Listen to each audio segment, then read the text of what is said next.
I promised myself that I would introduce at least once a week some endgame books or endgame studies, because I realized that most of the time in my book reviews I was just showing complete games or the openings, and that's not fair, because you will realize soon that when your opponents are more or less your same level, the only way to beat them is in the endgame, not in the opening.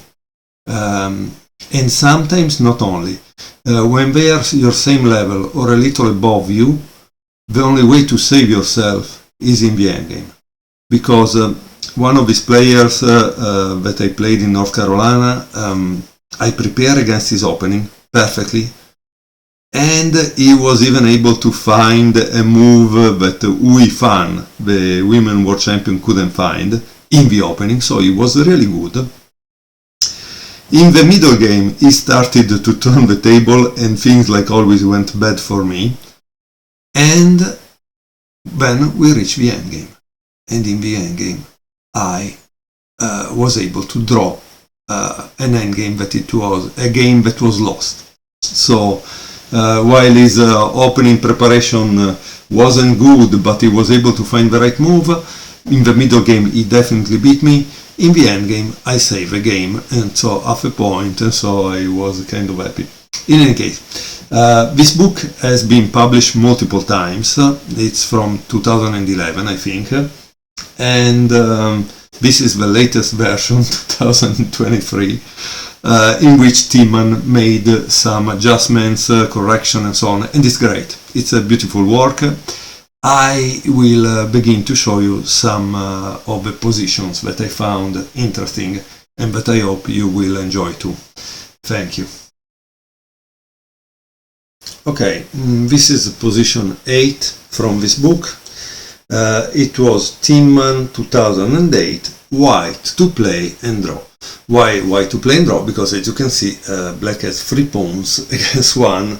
If you exchange the bishop, black should be able to win, right? However, if you notice the position, the problem is that 2 of the pawns are on the H file and this is on the G file. So this has a real possibility to promote. This, you say, why? Because the promotion square is white, is light square, right? While what black has is a dark bishop square, dark squares bishop.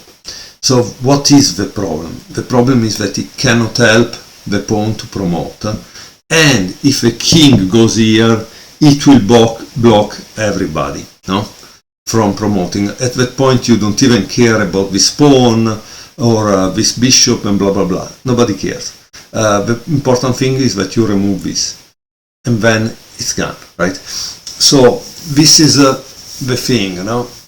Some of the studies are in a sense kind of simple because you need to assess the position. Once you assess the position, you know what to do. And of course, I assess the position from a tournament player point of view, right? I need to win or draw in case I'm down material. In this case, I would think I have to draw. So try to pause the video, think what you would do for white. I honestly saw it immediately because this was kind of easy to think. No? It was very, very easy. Once I tell you, you need to eliminate this, because once you go there with a king, there is nobody that is going to move you away from there, and so it becomes a stalemate or a draw by repetition, because they cannot dislodge you from there because of this. This is a dark square bishop, so that's the bad thing. So what would you play as white? The move obviously is this, and you say, oops, why is that? Because when you have 3 pawns on the H file, I don't know, you don't need a genius, right? If black plays this, the game is over. the game is over. I don't even care what he does. I know that the game is over. No? But some people don't think in the end game in the right way. They start to calculate. There is no calculation here. You just need to understand what you are doing and why. So here it says, pinning the enemy in g-pawn. If black captures the bishop, we will be left with the bishop of the wrong color. Again, you see, it tells you this, but if you have not played this kind of endgame in tournament over and over, you don't know why or what's going on. And maybe let me show you, just to show you the idea. Tack, tack, tack, tack, boom. Tack, doesn't matter, tack. I don't care. It's over, because this is going, and there I will not move the king anymore, and you cannot give me check. With what do you give me check? Nothing, right? So, as you can see, the idea is pretty simple here, right? It's kind of very, very simple. But maybe, if you never saw this kind of endgame or never played it over the board, you don't know what to do. However, be careful. This is what you do as white, but it's not that black is complacent and is helping you to draw the endgame. Black obviously is gonna try to beat you up, right? So, boom! That's what would you play, right? Bishop c3. Here it says a pretty counter sacrifice that cannot be accepted either. The white king must be within the square of a g-pawn. What is the square of a g-pawn? Here you need to know the rule of a square. No? It's 1, 2, 3, 4. 1, 2, 3, 4. So the square is here. This is the square. No? That you must have your king within this square. Otherwise, if it goes here, this is going to promote, and it's going to be a problem. That's what he's saying here. Okay? Why? Because if you play this, then oops, and he's gonna win, because you cannot go there in time, right? So that's the real problem. So that's the square. Okay? So what does white play?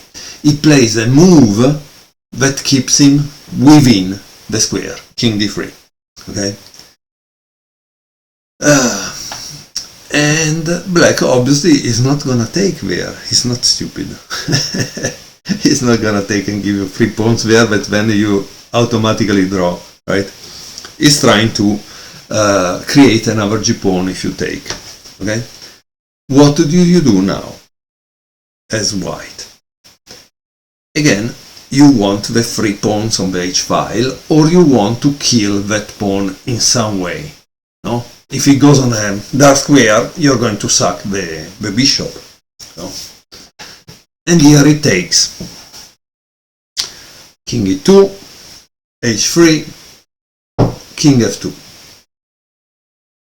And now there is bishop e1, and of course he plays king g1, and it's a draw.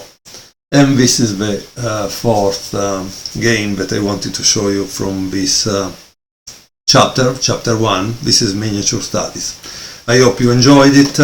This is the art of the middle of the endgame, my journey in the magical world of endgame studies by Jan Timman. Let's go to see the next.